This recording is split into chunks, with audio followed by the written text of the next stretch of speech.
ಈಗ ಹ್ಮ್. ಆ, ನೀವು ಇದನ್ನ ಶುರು ಮಾಡೋದಕ್ಕೆ ನಿಮ್ಗೆ ಏನಕ್ಕೆ ಇದನ್ನ ಮಾಡ್ಲೇಬೇಕು, ಭತ್ತ ತಳಿ ಸಂರಕ್ಷಣೆ ಅದು ಇಷ್ಟೊಂದು ಅದು ಬಹಳ ದೊಡ್ಡ ಕತೆ. ಹೇಳಿ. ಆಕ್ಚುಲಿ ನನಗೊಂದು ಮಟ್ಟಳ್ಗ ಅನ್ನೋ ನಮ್ಮ ಲೋಕಲ್ ವೆರೈಟಿ ಹ್ಮ್ ಭತ್ತ ಬೇಕಿತ್ತು. ಹ್ಮ್ 2 ವರ್ಷ ಹುಡುಕ್ದೆ ಎಲ್ಲೂ ಸಿಗ್ಲಿಲ್ಲ. ಹ್ಮ್ 3ನೇ ವರ್ಷ ಮತ್ತೆ ಹುಡುಕ್ಲಿಕ್ಕೆ ಹೋದೆ, ಹ್ಮ್. ಎಲ್ಲೂ ಸಿಗ್ತಾನೆ ಇಲ್ಲ.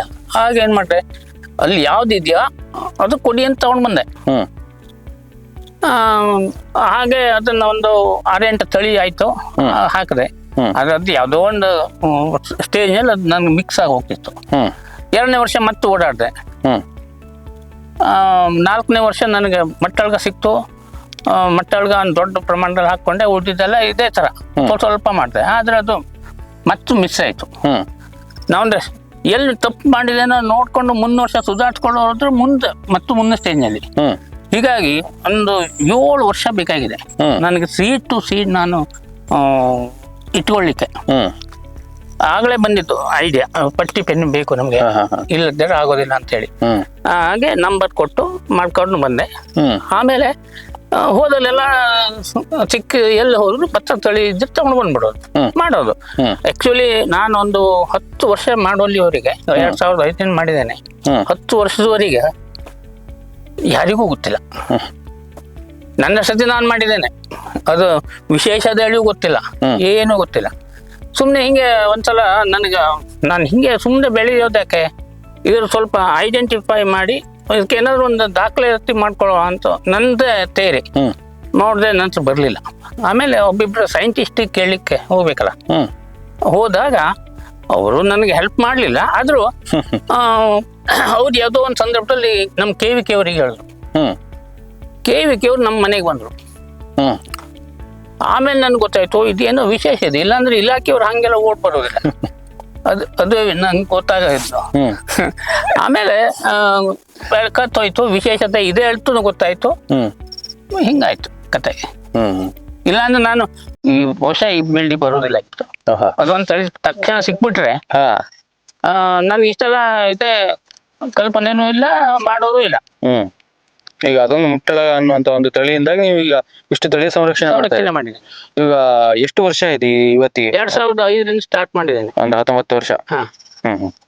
ಇಲ್ಲಿವರೆಗೆ ಆವಾಗಿಂದ ಸಿಕ್ಕಂತ ಎಲ್ಲಾ ತಳಿಗಳು ಇನ್ನೂ ಸಂರಕ್ಷಣೆ ಆಗ್ತಾ ಇದೆ. ಕೆಲವು ವರ್ಷ ಹೋಗ್ಬಿಡ್ತದೆ, ಯಾವ್ದು ಜರ್ಮಿನೇಷನ್ ಆಗೋದಿಲ್ಲ.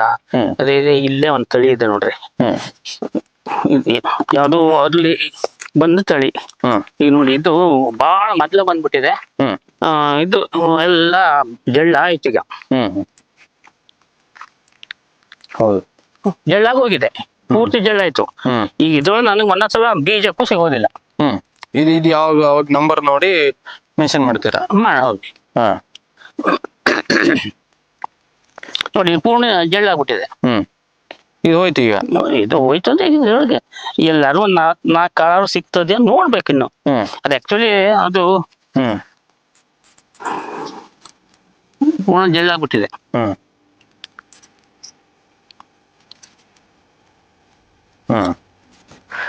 ಮತ್ತೆ ನಮ್ಗೆ ಯಾರ್ದು ಗೈಡೆನ್ಸ್ ಸಿಗೋದಿಲ್ಲ. ಇನ್ನೂ ಒಂದಂದ್ರೆ ನಮ್ಮ ಭಾಗದಲ್ಲಿ ಭತ್ತ ಬೆಳೆಯೋ ಸಂಖ್ಯೆ ಕಡಿಮೆ ಆಗಿ ಇಲ್ಲ. ಈಗ ನನ್ 1 ಎಕರೆ ಇದೆ, ಇಲ್ಲಿ ಕೆಳಗಡೆ 1 ಎಕರೆ ಇದೆ, ಮುಗಿತು. ಒಂದು 75 ಎಕರೆ ಇತ್ತು ಇಷ್ಟೊಳಗೆ, ಆಯ್ತಾ. ಈ ನಮ್ ಕಡೆ ಅವ್ರಿಗೆ ಯಾರಿಗೂ ನಾ ಇಷ್ಟು ಮಾಡ್ತಾ ಇದ್ದೇನೆ ಹೇಳಿ, ಯಾರೋ ಈಗ ಹೊರಗಿನವ್ರು ಬರ್ತಾರೆ ಏನದೆ ಕೇಳ್ತಾರೆ ಬಿಟ್ರೆ ಯಾರು ಬಂದು ನೋಡೋರಿಲ್ಲ. ನಾ ಕೊಡ್ತೇನೆ ಬೀಜ ಎಲ್ಲ, ನಾ ಫ್ರೀಯಾಗಿ ಕೊಡ್ತೇನೆ ಬೇಕಾದವರಿಗೆ, ನೀವು ಡೆವಲಪ್ ಮಾಡ್ಕೊಳ್ಬೇಕು ಅಂತ ಕೊಡೋದು. ಆದ್ರೂ ಬರೋರಿಲ್ಲ, ಯಾಕಂದ್ರೆ ಭತ್ತ ಬೆಳೆಯೋರೇ ಇಲ್ಲ. ಕಾರಣ ಏನಿರ್ಬೋದು ಈ ತರ ಗಣನೀಯ ಕುಸಿತಕ್ಕೆ? ದುಡ್ಡು. ಇದ್ರೊಳಗೆ ಲಾಸ್ ಆಗೋದಿಲ್ಲ, ಎಲ್ಲರೂ ಲಾಸ್ ಅಂತ ಹೇಳ್ತಾರೆ. ಆದ್ರೆ ಟೈಮಿಗೆ ಕೆಲಸ ಮಾಡ್ಬೇಕು, ಶ್ರಮ ಪಡ್ಬೇಕು. ಈ ನಾನೇ ಇಲ್ಲಿ ಎಲ್ಲದಕ್ಕೂ ಕುದುರೆ ತಗೊಂಡೆ ಹಾಳಿ ಕಡಿಬೇಕು ಅಂತಲ್ಲ, ಜನ ತಗೊಂಡಾರು ಮಾಡಿಸ್ಬೇಕು ಆ ಟೈಮಿಗೆ. ಈಗ ಮತ್ತೆ ಈಗ ಅಡಿಕೆ ಮುಂದೆ ಇದ್ರೆ ಏನು ಅಲ್ಲ, ಆದ್ರೆ ಅಡಿಕೆಯಿಂದ ನಾವು ಬದುಕ್ಲಿಕ್ಕೆ ಸಾಧ್ಯ ಇಲ್ಲ. ಅಂದ್ರೆ ದುಡ್ಡು ಓಡಾಡ್ಬೋದು, ಆದ್ರೆ ಹೊಟ್ಟಿಗೆ ಹಾಕೋದು ಇದೇ ಬೇಕು. ಈಗ ಮತ್ತೆ ಲೇಬರ್ಗಳ ಕೊರತೆಯಿಂದ ಕೂಡ, ಲೇಬರ್ ಕೊರತೆ ಅಷ್ಟೆಲ್ಲ ಗಣನೀಯವಾಗಿಲ್ಲ ಸದ್ಯ. ಯಾಕಂದ್ರೆ ಈಗೆಲ್ಲ ಬಯಲು ಮೇಲೆ ಬರ್ತಾರೆ, ಯಾವ ಕೆಲ್ಸಕ್ಕೂ ಸಮಸ್ಯೆ ಆಗೋದಿಲ್ಲ. ಏನೋ 1-2 ದಿನ ತಡ ಆಗ್ಬೋದು ಅಷ್ಟೇ. ಹಾಗೆ ಸುಮ್ನೆ ಮತ್ತೆ ಕೆಲಸ ಮಾಡ್ಬೇಕಲ್ಲ, ಅದಕ್ಕೆ ಅಷ್ಟೆಲ್ಲ ಕೆಲಸ ಇಲ್ಲ, ಇದು ಕೆಲಸ ಜಾಸ್ತಿ. ಕೆಲಸ ಜಾಸ್ತಿ. ಹ್ಮ್ ಆ ಸೀಸನ್ದಿಂದ ಇದು ಲಾಸ್ ಅಂತ ಹೇಳ್ತಾರೆ. ಆಕ್ಚುಲಿ ಇದು ಎಲ್ಲೂ ಲಾಸ್ ಇಲ್ಲ, ಹ್ಮ್ ಲಾಭ ಇದೆ. ಹ್ಮ್ ಲಾಭ ಇದ್ರೆ ಈಗ ಅದು ಆ ಪ್ರಮಾಣದಲ್ಲಿ ಇಲ್ಲ. ಆದ್ರೆ ಒಂದಂದ್ರೆ ಇದೊಂದು 4 ತಿಂಗಳು ಬೆಳೆ, 4 ಬೇಡ 5 ತಿಂಗಳು, ಒಂದು ರೂಪಾಯಿ ಹಾಕಿದ್ರೆ ನಮ್ಗೆ 1.25 ರೂಪಾಯಿ ಆದ್ರೂ ಬಂದೇ ಬರ್ತದೆ. ಹ್ಮ್ ನಮ್ಗೆ ಆ ಡ್ಯೂರೇಷನ್ ಲೆಕ್ಕದಲ್ಲಿ ನಮ್ಗೆ ಇದು ಲಾಸ್ ಇಲ್ಲ. ಹ್ಮ್ ಆದ್ರೆ ಜನ ಪರಿಸ್ಥಿತಿ ಹಂಗೆ ತಿಳ್ಕೊಳ್ಳೋದಿಲ್ಲ. ಇನ್ನೊಂದು ನೇರವಾದ ದುಡ್ಡು ಬರೋದು. ಹ್ಮ್ ನಿಮ್ಮ ನೇರ ಇಂಡೈರೆಕ್ಟ್ ಆಗಿ ಹೆಂಗ್ ಬರುತ್ತೆ ದುಡ್ಡು? ದುಡ್ಡು ಅಂದ್ರೆ ಈಗ ನಮ್ಗೆ ಊಟಕ್ಕೆ ಬೇಕು ಒಂದು. ಈಗ ದನಕ್ಕೆ ಹುಲ್ ತಗೋತಾರೆ, ಹ್ಮ್ ಒಂದು ಟ್ರ್ಯಾಕ್ಟರ್ ಹುಲ್ಲಿ 25,000 ಇದೆ. ಹ್ಮ್ ಈಗ ನನಗೆ ಇನ್ನೊಂದು 2 ಟ್ರ್ಯಾಕ್ಟರ್ ಹುಲ್ ಸಿಗ್ತದೆ, ಹ್ಮ್ 50,000 ರೂಪಾಯಿ ಆಯ್ತು. ಹ್ಮ್ ಹಂಗಾಗಿ ನಾ ಮನೆಗೆ ಉಪಯೋಗಿಸ್ತೇನೆ, ಅದು ದುಡ್ಡು ಬರುವುದಿಲ್ಲ. ಹ್ಮ್ ಇಂಡೈರೆಕ್ಟ್ ನಮ್ಗೆ 50,000 ರೂಪಾಯಿ ಉಳಿತಾ ಅಲ್ಲಿ. ಹ್ಮ್ ಈಗ ಇಲ್ಲಿ ನಮ್ಗೆ ಊಟಕ್ಕೆ ಭತ್ತ ಆಯ್ತು, ಅಕ್ಕಿ ಆಯ್ತು, ಹ್ಮ್ ಇಲ್ಲ ನಾನು ಅದು ದುಡ್ಡು ಕೊಡ್ತಾರೆ ಬೇಡವಾ? ಹ್ಮ್ ದುಡ್ಡು ಉಳಿತದೆ. ಹ್ಮ್ ಇದಕ್ಕೆ ನನಗೆ ಒಂದು 30-35,000 ರೂಪಾಯಿ ಖರ್ಚು ಮಾಡ್ತಾನೆ. ಇದಕ್ಕೆ ಹ್ಮ್ ಒಂದು 50,000 ರಿಂದ 60,000 ರೂಪಾಯಿವರೆಗೆ ನನಗೆ ಇನ್ಕಮ್ ಇದೆ ಹ್ಮ್ ಭತ್ತದಲ್ಲಿ. ಹ್ಮ್ ಅಂದ್ರೆ ಎಲ್ಲದೂ ಕ್ಯಾಲ್ಕುಲೇಷನ್ ಮಾಡಬೇಕು. ಹ್ಮ್ ಈ ಜನ ಅದನ್ನ ಯಾವುದೋ ಲೆಕ್ಕ, ಈ ಹುಲ್ಲಿನ ಲೆಕ್ಕ ತಗೊಳ್ಳೋದಿಲ್ಲ, ಹ್ಮ್ ಭತ್ತ ಲೆಕ್ಕ ಮಾಡ್ತಾರೆ. ಭತ್ತನೂ ಹಾಗೆ, ಈ ಹೊಸ ವೆರೈಟಿ ಹಳೆ ವೆರೈಟಿ ಹ್ಮ್ ಭತ್ತದಲ್ಲೂ ವೇರಿಯೇಷನ್ ಆಗ್ತದೆ. ಈ ಭತ್ತ ಈಗ ಹೊಸ ತಳಿಗಳಲ್ಲಿ ಇಳುವರಿ ಜಾಸ್ತಿ, ಹ್ಮ್ ಭತ್ತದ ಇಳುವರಿ ಜಾಸ್ತಿ, ಇದು ಇಳುವರಿ ಕಡಿಮೆ. ಹ್ಮ್ ಆದ್ರೆ ವ್ಯತ್ಯಾಸ ಹೇಗಿದೆ ಅಂದ್ರೆ, ನೀವು ಹೊಸ ತಳಿ ಭತ್ತವನ್ನ ಈಗ 10 ಚೀಲ 15 ಚೀಲ ಆಯ್ತು, ಇದು 10 ಚೀಲ ಆಯ್ತು ಅಂತ ಇಟ್ಕೊಳ್ಳುವ ಡಿಫ್ರೆನ್ಸ್, 5 ಚೀಲ ಡಿಫ್ರೆನ್ಸ್ ಬಂದ್ರೆ ಈಗ ನಾವು ಅದನ್ನು ಮಿಲ್ಲಿ ತಗೊಂಡೋಗ್ಬೇಕು. ಅಲ್ಲಿ ಅದು 15 ಚೀಲಕ್ಕೆ ದುಡ್ಡು ಕೊಡ್ಬೇಕು, ಅಲ್ಲಿ ಮಿಲ್ಲಿಗೂ 15 ಚೀಲ ಮಿಲ್ಲಿಗೆ ಕೊಡ್ಬೇಕು. ಆದ್ರೆ ಅಲ್ಲಿ ಆಕ್ಚುಲಿ ಅದು ಪರ್ಸೆಂಟೇಜ್ ಬರೋದು 50%. ಎಷ್ಟಾಯ್ತು ನಿಮ್ಗೆ? 50% 8 ಚೀಲದ ಬಂತು, 8 ಚೀಲ ಬಂತು. ಈಗ ಇದೆ 10 ಚೀಲ, ನಿಮ್ಗೆ ತಗೊಂಡೋಗೋದು 10 ಚೀಲ, ಗಾಡಿ ಬಾಡಿಗೆಲ್ಲ 10 ಚೀಲ, ಮಿಲ್ಲಿ ಕೊಡೋದು 10 ಚೀಲ. ಆದ್ರೆ ಇದು 75% ಇಳುವರಿ ಬರ್ತದೆ. ಅದೇ ಹಾಗೆ, ಆದ್ರೆ ಜಳ್ಳು ಜಾಸ್ತಿ ಇರುತ್ತೆ. ಇಲ್ಲ ಇಲ್ಲ, ಹಳೆ ತಳಿಗಳ ಇದೆ ಹಾಗೆ 75% 80% ವರೆಗೂ ಬರ್ತದೆ. ಮಿನಿಮಮ್ ಅಂದ್ರೆ 70% ಆದ್ರೂ ಬಂದೇ ಬರ್ತದೆ. ಉಳಿದ 20% ಎಲ್ಲಿಗೆ ಹೋಗುತ್ತೆ? ಹೆಂಗೆ ನಷ್ಟ? ಅದು ಹೇಗೆ ನಷ್ಟ ಅಂದ್ರೆ, ಅದು ತೂಕ ಇರೋದಿಲ್ಲ ಒಂದು, ಮತ್ತೆ ಅದು ಭತ್ತದ ಇದ್ರ ಚೀಲದ ಲೆಕ್ಕದಲ್ಲಿ ಬರ್ತದೆ ಬಿಟ್ರೆ ಅದು ಜಳ್ಳಾಗೆ ಹೋಗ್ಬಿಡ್ತದೆ ಹೊಸ ತಳಿಯಲ್ಲಿ. ಇದು ಹಾಗಲ್ಲ, ಇದು 70% 80% ನೀವು ಬರ್ತದೆ, ಅಕ್ಕಿ ಸಿಗ್ತದೆ, ಜಳ್ಳು ಕಡಿಮೆ ಒಂದು. ಇನ್ನು ಊಟದಲ್ಲೂ ಹಾಗೆ ಆಗ್ತದೆ. ಈಗ 100 ಗ್ರಾಮ್ ಒಬ್ಬ ಊಟ ಮಾಡ್ತಾನೆ ಅಂತಂದ್ರೆ ಅದನ್ನ ಇದು 75 ಗ್ರಾಮ್ ಊಟ ಮಾಡ್ಲಿಕ್ಕೆ ಆಗುತ್ತೆ ಒಂದು. ಮತ್ತೆ ನಾವು ಊಟ ಮಾಡ್ತೇವಲ್ಲ ಬೆಳಿಗ್ಗೆ ಮಧ್ಯಾಹ್ನ ಊಟ ಮಾಡಿದ್ರೆ ಸಂಜೆವರೆಗೆ ಹಸಿವಾಗೋದಿಲ್ಲ, ಅದು ಆಗಲ್ಲ. ನೀವು 5 ಗಂಟೆಗೆ ಹಸಿವಾಗಿರ್ತದೆ. ಹೀಗಾಗಿ ನಮಗೆ ದುಡ್ಡಿನಲ್ಲೂ ಉಳಿತದೆ, ಮತ್ತೆ ನಮ್ಮ ಈ ಒಂದು ಊಟದ ಇದ್ರೊಳಗೆ ಕವರ್ ಆಗಿರ್ತದೆ, ಉಳಿತದೆ. ಅಂದ್ರೆ ಈಗ ಇದೇ ಹೊಸ ಅಕ್ಕಿಯನ್ನು ನಾವು ಎಷ್ಟು ವರ್ಷ ಇಡಬಹುದು? ಅಕ್ಕಿಯನ್ನು ಸರಿಯಾಗಿ ಸುರಕ್ಷಿತವಾಗಿ ಇಟ್ರೆ ನಮ್ಮಲ್ಲಿ ವಾತಾವರಣದಲ್ಲಿ ಬಹಳ ಸೈಟ್ ಬೆಳಿಗ್ಗೆ ಕಷ್ಟ. ಥಂಡಿ ವಾತಾವರಣ 1 ವರ್ಷ ಇಡಬಹುದಾ? ವರ್ಷಗಟ್ಟಲೆ ಇರೋದು ಕಷ್ಟ. ಅದಾಗ್ಲಿ ಇದಾಗ್ಲಿ ಹುಳ ಬಿದ್ದ್ಬಿಡ್ತದೆ. ಭತ್ತ ಎಷ್ಟು ತಿಂಗಳು, ಎಷ್ಟು ವರ್ಷ ಅಥವಾ ತಿಂಗಳು? ಭತ್ತ 4-5 ವರ್ಷ ಇಡಬಹುದು, ಆದ್ರೆ 1-2 ವರ್ಷದ ನಂತರ ಅದ್ರ ಗುಣಮಟ್ಟ ಇಳಿತಾ ಹೋಗ್ಬಿಡ್ತದೆ. ಬಿತ್ತರು ಕೂಡ ಅದು ಬಿತ್ತೋದಕ್ಕೆ 1 ವರ್ಷ, ತಿನ್ನೋದಕ್ಕಾದ್ರೂ 4 ವರ್ಷ, 3-4 ವರ್ಷ ಇಟ್ಕೊಳ್ಬಹುದು. ಆದ್ರೆ ಗುಣಮಟ್ಟ ಮೊದ್ಲಿನ ಗುಣಮಟ್ಟ ಇರೋದಿಲ್ಲ. ಈಗ ನೀವು ಅಲ್ಲಿ ಮನೆಗೆ ಊಟಕ್ಕೆ ಹಾಕುವಂತ ತಳಿ ಯಾವುದು? ನಾನು ಅದನ್ನು ಚೇಂಜ್ ಮಾಡ್ತಾ ಇರ್ತೇನೆ. ಮಟ್ಟ ಅಳ್ಗ ಇತ್ತು, ಆಮೇಲೆ ಹೋದ ವರ್ಷ ಒಂದು ತಳಿ ಹಾಕಿದ್ದೆ, ಈ ವರ್ಷ ಮುಳ್ಳರಿ ಅನ್ನೋ ತಳಿ ಹಾಕಿದ್ದೇನೆ. ಅಂದ್ರೆ ಅದೆಲ್ಲ ಹಳೆ ತಳಿದೆ. ನಮ್ಗೆ ಹುಲ್ಲು ಆಗ್ಬೇಕು, ಊಟಕ್ಕೆ ಭತ್ತ ಆಗ್ಬೇಕು. ಈಗ ಚೇಂಜ್ ಮಾಡೋದಕ್ಕೆ ಕಾರಣ ಏನು? ಪ್ರತಿ ವರ್ಷ ಎಲ್ಲದೂ ಇಟ್ಕೊಳ್ಳೋಣ ಅಂತ ಹೇಳಿ ಅಷ್ಟೇ. ರುಚಿ ಯಾವ್ದಾಗಿದ್ರೆ? ಯಾವ ಅಕ್ಕಿ ರುಚಿ, ಯಾವ ತಳಿ? ಹಳೆ ತಳಿಗಳು ಎಲ್ಲ ರುಚಿನೇ ಇದೆ, ಆದ್ರೆ ಪಾಲಿಶ್ ಬಹಳ ಮಾಡಬಾರ್ದು. ಏನಕ್ಕೆ?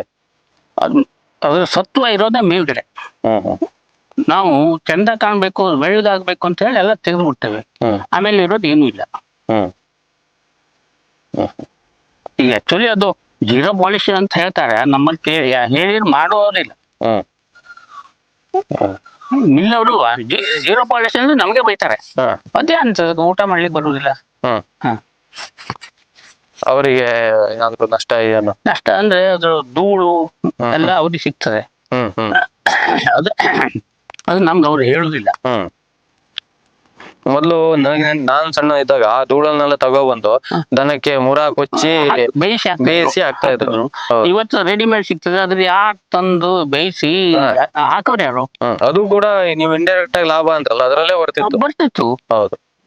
ಮತ್ತೆ ಉಮಿ ತರ್ತಿದ್ರು. ಹಾ, ಉಮಿಯನ್ನ ಏನೇನ ಬಳಸ್ತಿದ್ರು? ಅದನ್ನ ಸುಟ್ಟು ಇದಕ್ಕೆ ಹಾಕ್ತಿದ್ರು, ಗದ್ದೆಗೆ ಹಾಕ್ತಿದ್ರು, ತೋಟಕ್ಕೆ ಹಾಕ್ತಿದ್ರು. ಪೊಟ್ಯಾಷ್ ಅಂಶ ಇತ್ತು. ಈಗ ಅದು ತರೋದಿಲ್ಲ. ಯಾಕಂದ್ರೆ ಅದು ತಂದು ಸುಡಬೇಕು, ಅದ್ರ ಮತ್ತೆ ಹಾಕ್ಬೇಕು, ಅದು ಆ ಕೆಲಸ. ಇದು ಹಂಗಲ್ಲ ಸರ್, ಇದು ಸಿಗ್ತದಲ್ಲ ಸಾವಯವ ರಾಸಾಯನಿಕ ಗೊಬ್ಬರ ತರೋದು, ಸೋಕೋದು, ಫಿನಿಶ್. ಅದು ಈಗ ನಾನು ಒಬ್ರ ಹತ್ರ ಮಾತಾಡಿದೆ, ಗದ್ದೆಗೆ ಸಾವಯವ ಕೃಷಿ ಅನ್ನೋದೆಲ್ಲ ಒಂದು ಡಮ್ಮಿ, ಅದೊಂದು ತಪ್ಪು. ಇದು ಭೂಮಿಗೆ ಏನ್ ಅವಶ್ಯಕ ಇರೋದು ಅದನ್ನ ರಾಸಾಯನಿಕ ಗೊಬ್ಬರ ಕೊಡುತ್ತೆ, ಭೂಮಿ ಹಾಗೆಲ್ಲ ಹಾಳಾಗೋದೇ ಇಲ್ಲ ಅಂತ ಹೇಳ್ತಾರೆ. ನಿಮ್ ಪ್ರಕಾರ ರಾಸಾಯನಿಕ ಬೆಸ್ಟ್, ಸಾವಯವ ಬೆಸ್ಟ್? ನೋಡಿ, ನಂದು ಇದು ಪೂರ್ತಿ ಸಾವಯವ. ಇದು ಭತ್ತ ಒಂದೇ ಅಲ್ಲ, ಕಬ್ಬು ಸಾವಯವ, ಅಡಿಕೆನೂ ಸಾವಯವ. ನಾನು ಕೆಮಿಕಲ್ ಉಪಯೋಗಿಸೋದಿಲ್ಲ, ಆಯ್ತಾ. ಅದಕ್ಕೆ ಯಾವುದೇ ರೋಗ ಇಲ್ಲ.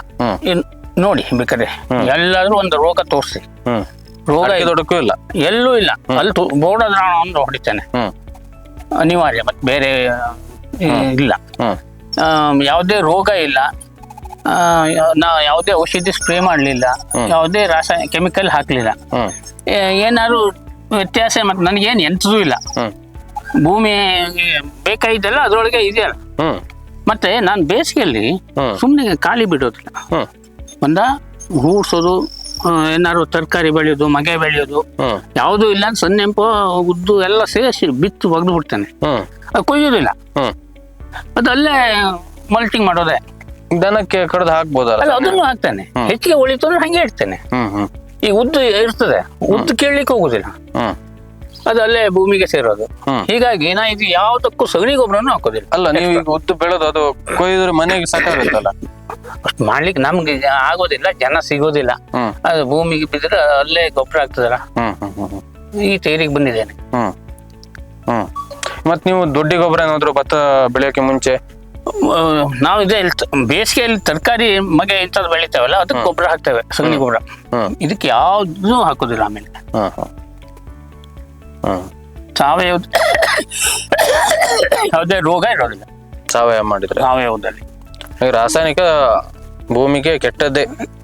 ಕೆಟ್ಟದ್ದು ಹೌದಲ್ಲ. ನೀವು ರಾಸಾಯನಿಕ ಹಾಕಿದ್ರೆ ತಕ್ಷಣ ಬೆಳೆ ಕೊಳೆ ಬರ್ತದೆ, ಅದಕ್ಕೆ ಔಷಧಿ ಹೊಡಿಬೇಕು. ಅದಾದ ಕೂಡ ಮತ್ತೊಂದು ರೋಗ ಬರ್ತದೆ, ಅದಕ್ಕೆ ಔಷಧಿ ಹೊಡಿಬೇಕು. ಎಲ್ಲ ಔಷಧಿ ವಿಷಯನೆಲ್ಲ ಹೊಡೆದು ನಾವು ತಿನ್ಬೇಕು. ಇದು ಯಾವುದೂ ಇಲ್ಲ. ಒಳ್ಳೇದಲ್ವಾ? ಹೌದು, ಇದು ಒಳ್ಳೇದು. ಆದ್ರೆ ಈ ಭತ್ತ ಬೆಳೆಯೋರು ಇನ್ನೊಂದು ತಪ್ಪು ಮಾಡ್ತಾರೆ. ಹಿಂದಿನ ಕಾಲದಿಂದ ಬಂದಿತ್ತು, ಮಾಡ್ತಾರೆ. ಆದ್ರೆ ಆಕ್ಚುಲಿ ಅದಕ್ಕೆ ಭತ್ತಕ್ಕೆ ಎಲ್ಲಾ ನಕ್ಷತ್ರದ ಮಳೆ ಸಿಗ್ಬೇಕು. ಅಂದ್ರೆ ನಮ್ಮ ಮಳೆಗಾಲ ಪ್ರಾರಂಭದಲ್ಲಿ ನಾವು ಅದ್ರ ಹಾಗೆ ಬಿತ್ತಿ ನೆಡಬೇಕು. ಆದಷ್ಟು ಜೂನ್ ಕೊನೆ, ಜುಲೈ ಫಸ್ಟಿಗೆ ಗದ್ದೆ ನಾಟಿ ಮುಗಿಬೇಕು. ಆಗ ನಮ್ಗೆ ಎಲ್ಲಾ ನಕ್ಷತ್ರದ ಮಳೆ ಅದಕ್ಕೆ ತಾಗ್ತದೆ. ಏನ್ ಲಾಭ? ಬೆಳವಣಿಗೆ ಸರಿ ಆಗ್ತದೆ. ಈಗ ನಂದು ತೇರಿ ಅದೇ, ನಾನು ಆದಷ್ಟು ಜುಲೈ ಫಸ್ಟ್ ವಾರ ಇಲ್ಲ ಜೂನ್ ಕೊನೆ ವಾರದಲ್ಲಿ ನಾಟಿ. ಈ ಚೌತಿಗೆ ಮಳೆ ಬಂದಾಗ್ತದೆ, ಅಷ್ಟರೊಳಗೆ ಅದು ಒಂದ್ ಹಂತದಲ್ಲಿ ಬೆಳ್ಕೊಬಿಡ್ತದೆ. ಮಳೆ ಬಂದಾಗ ಹೊತ್ತಿಗೆ ಇದು ಬೆಳೆದೋಗಿರ್ತದೆ, ಯಾವ ರೋಗನೂ ಬರೋದಿಲ್ಲ. ಇವರೆಲ್ಲ ಏನ್ ಮಾಡ್ತಾರೆ, ಗದ್ದೆ ನಾಟಿ ಲೇಟ್ ಮಾಡ್ತಾರೆ. ಮಳೆ ಕಾರಣದಿಂದ ಇವ್ರು ಯಾವ್ದಾವ್ದೋ ಕಾರಣ ಇವ್ರಿಗೆ, ಮತ್ತೆ ಅದ್ರ ಎಲ್ಲರಿಗೂ ಗೊತ್ತಿಲ್ಲ ಅದು. ಲೇಟ್ ಆಗಿ ಗದ್ದೆ ನಾಟಿ ಮಾಡಿದಾಗ ಬೇಗ ಬೆಳಿಬೇಕಲ್ಲ, ಅವು ಹಾಕ್ತಾರೆ ರಾಸಾಯನಿಕ. ಅಂದ ತಕ್ಷಣ ಈ ಮಳೆ ಕಡಿಮೆ ಆಗಿ ಮೋಡ ವಾತಾವರಣ, ರೋಗ ಅಟ್ಯಾಕ್ ಆಗ್ತದೆ. ನಮಗೇನಾಗ್ತದೆ ಅಂದ್ರೆ, ಅದು ಒಂದ್ ಹಂತ ಬೆಳೆಯೋ ಹೊತ್ತಿಗೆ ಮಳೆ ಕಡಿಮೆ ಆಗಿರ್ತದೆ. ಇಲ್ಲಿ ಬೆಳೆದ ಮೇಲೆ ಯಾವ್ದೋ ರೋಗ ಬರೋದಿಲ್ಲ. ಅದಕ್ಕೆ ಎಳೆ ಅಂಶ ಇರಬೇಕು. ರೋಗಕ್ಕೆ. ಇದು ನಮ್ದು ಬೆಳೆದಿರ್ತದೆ, ಯಾಕೆ ಬರ್ತದೆ? ಅಂದ್ರೆ ಈಗ ಕೆಲವೊಂದು ವರ್ಷ ಮಳೆ ಲೇಟ್ ಆಗಿ ಪ್ರಾರಂಭ ಆಗುತ್ತೆ, ಅವಾಗ ಎಂತ ಮಾಡ್ಬೇಕು? ಆಕ್ಚುಲಿ ನಾನು ಏನ್ ಮಾಡ್ತೇನೆ, ಪ್ಲಾಸ್ಟಿಕ್ ಹಾಕಿ ಅದ್ರ ಮೇಲೆ ಮಣ್ಣು ಹಾಕಿ ಹಾಗೆ ರೆಡಿ ಮಾಡ್ಕೊಬಿಡ್ತೇನೆ. ನನ್ಗೆ ಲ್ಯಾಂಡ್ ತೊಂದರೆ ಇಲ್ಲ, ಯಾಕೆಂದ್ರೆ ನೀರ್ ಬಿಟ್ರೆ ಮಾತ್ರ ನೀರು ಇಲ್ಲ ಮಳೆ ಬರ್ಬೇಕು. ಹಾಗಾಗಿ ಏನ್ ಮಾಡ್ತಾರೆ, ಪ್ಲಾಸ್ಟಿಕ್ ಮೇಲೆ ಬೆಳೆಸಿ ಒಂದು 15-20 ದಿವಸ ನೋಡೋಣ ಶಶಿ ನೆಟ್ಟು ಬಿಡ್ತೇನೆ. ಇಲ್ಲಿ ಹದಗೊಳಿಸ್ಲಿಕ್ಕೆ ನೀರು ಬೇಕಲ್ಲ, ನೆಲವನ್ನು ಹದಗೊಳಿಸೋದು. ನಂದು ತೇರಿ ಹೆಂಗಿದೆ ಅಂದ್ರೆ, ಗದ್ದೆ ಹೂಡಿ ರೆಡಿ ಮಾಡಿ ಗದ್ದೆ ನಾಟಿ ಮಾಡ್ಬೇಕಾದ್ರೆ ಹೂಡ್ತೇವಲ್ಲ, ಅವಿಷ್ಟಕ್ಕೆ ಪಂಪ್ ಚಾಲು ಮಾಡಿ ನೀರ್ ಬಿಡ್ತೇನೆ. ಆಮೇಲೆ ಮಳೆ ಬಂದ್ರೆ ನೀರು ನಾಟಿ ಆದ್ಮೇಲೆ. ಅಷ್ಟೊತ್ತಿಗೆ ಮಳೆ ಅಂತೂ ಬಂದಿರ್ತದೆ ಸಾಮಾನ್ಯವಾಗಿ. ಜುಲೈ ಮೊದಲೇ ವಾರ ಅಂದ್ರೆ ಮಳೆ ಬಂದಿರ್ತದೆ, ಸಮಸ್ಯೆ ಇಲ್ಲ. ಈಗ ಅದು ಬಂದಾಯ್ತು, ಇನ್ನು ಮೇಲೆ ನಾನು ನೀರ್ ಬಿಡ್ಬೇಕು. ಮಳೆ ಬಂದಾಯ್ತಲ್ಲ, ಈಗ ಇನ್ನೂ ನೀರು ಬೇಕು ಇದಕ್ಕೆ. ಇನ್ನೂ ನೀರ್ ಬೇಕು. ಕೊನೆ ಗಟ್ಟಿಯಾಗಿ ಒಣಗೋ ಅಂತವರೆಗೂ ನೀರ್ ಬೇಕು ಇದಕ್ಕೆ. ನೆಲ ಗಟ್ಟಿ ಆಗೋವರೆಗೆ ಅಲ್ಲ, ಭತ್ತದ ಕಾಳು. ಸರಿ. ಅಲ್ಲ, ಇವಾಗ ಇಲ್ಲಿ ನೀವು ಇದಕ್ಕೆ ನೀರು ಹೆಂಗ್ ಕೊಡ್ತೀರಿ? ಈಗ ವಿಧ ವಿಧವಾದ ಗಿಡಗಳು ಇದೆಯಲ್ಲ, ಇದು ಅದಂಗ್ ಕೊಯ್ಕೊಂಡು ಬದಿ ಹಾಕೊಂಡು ನೀರ್ ಬಿಟ್ಬಿಡೋದು. ಹಂಗೆ ಈಗ ಬೆಳೀತಾ ಇಲ್ಲ ನಿಮ್ಗೆ ಹೆಂಗ್ ಗೊತ್ತಾಗ್ತದೆ? ಇದು ಹಣ್ಣಾಗಿ ಕೊಯ್ಲಿಕ್ಕೆ ಬರ್ತದೆ, ಗೊತ್ತಾಗ್ತದೆ. ತುಂಬಿ ಗಟ್ಟಿಯಾಗಿ ಇದೆಲ್ಲ ಒಣಗ್ತದೆ, ಗರಿನೂ ಒಣಗ್ತದೆ. ಬುಡದಲ್ಲಿ 1-2 ಕಾಳು ಸ್ವಲ್ಪ ಹಸಿರು ಇರ್ತದೆ, ಆ ಹೊತ್ತಿಗೆ ಕಟಿಂಗ್ ಸರಿ ಆಗ್ತದೆ. ಆಮೇಲೆ ಅದನ್ನೆಲ್ಲ ಸಪರೇಟ್ ಆಗಿ ಬೇರೆ ಬೇರೆ ಪ್ಯಾಕಿಂಗ್ ಮಾಡಿ ನೇಮ್ ಬರೆದು ಅಲ್ಲ ಅದು ನಾ ಏನ್ ಮಾಡ್ತೇನೆ, ನನಗೆ ಬೀಜಕ್ಕೆ, ನನ್ನ ಸ್ವಂತ ಬೀಜಕ್ಕೆ ಒಂದು 5-10 ತೆನೆ ಫಸ್ಟ್ ಕಟ್ ಮಾಡಿ ತಿಕ್ಕಬಿಡೋದು. ತೆಗೆದು ಅದಕ್ಕೆ ನಂಬರ್ ಹಾಕಿ ಸಪರೇಟ್ ಇಟ್ಕೊಬಿಡೋದು. ಆಮೇಲೆ ಕೊಯ್ಲು ಮಾಡೋದು. ಆಮೇಲೆ ಅದನ್ನೆಲ್ಲ ಮಿಕ್ಸ್ ಮಾಡ್ತೀರಾ? ಇಲ್ಲ, ಮಿಕ್ಸ್ ಮಾಡೋದಿಲ್ಲ. ಇದೆಲ್ಲ ಬೇರೆ ಬೇರೆ ಇಡ್ತೇನೆ, ಆದ್ರೆ ಮಿಕ್ಸ್ ಮಾಡಿದ್ರೆ ಅಕ್ಕಿ ಮಾಡ್ಲಿಕ್ಕೆ ಬರೋದಿಲ್ಲ. ಅವಲಕ್ಕಿ ಮಾಡೋರಿಲ್ಲ, ಅವಲಕ್ಕಿ ಮಾಡಿಸ್ಬೋದು ಅಷ್ಟೇ. ಅವಲಕ್ಕಿ ಮಾಡಿದ್ರೆ ನಾವೀಗ ಬನವಾಸಿ ಹೋಗ್ಬೇಕು. ಅಲ್ಲಿ ಮಾಡ್ತಾರ? ಅಲ್ಲಿ ಮಾಡ್ತಾರೆ. ಅಲ್ಲಿ ಯಾರು? ಅಲ್ಲಿ ಯಾವುದೋ ಒಂದು ಮಿಲ್ ಇದೆಯಂತೆ. ನಿಮ್ಗೆ ಪರಿಚಯ ಇದಾರ? ಇಲ್ಲ. ಅದನ್ನು ನಮ್ಮ ವೀಕ್ಷಕರಿಗೆ ತೋರ್ಸೋಣ. ಅವಲಕ್ಕಿ ಮಾಡೋದು ಬನವಾಸಲ್ಲಿ ಇದೆ. ಅದೇ ಸಾಂಪ್ರದಾಯಿಕ ಪದ್ಧತಿ ಅಲ್ಲ ಅಥವಾ ಅದು ಯಾವ್ದೋ ನನ್ಗೆ ಗೊತ್ತಿಲ್ಲ.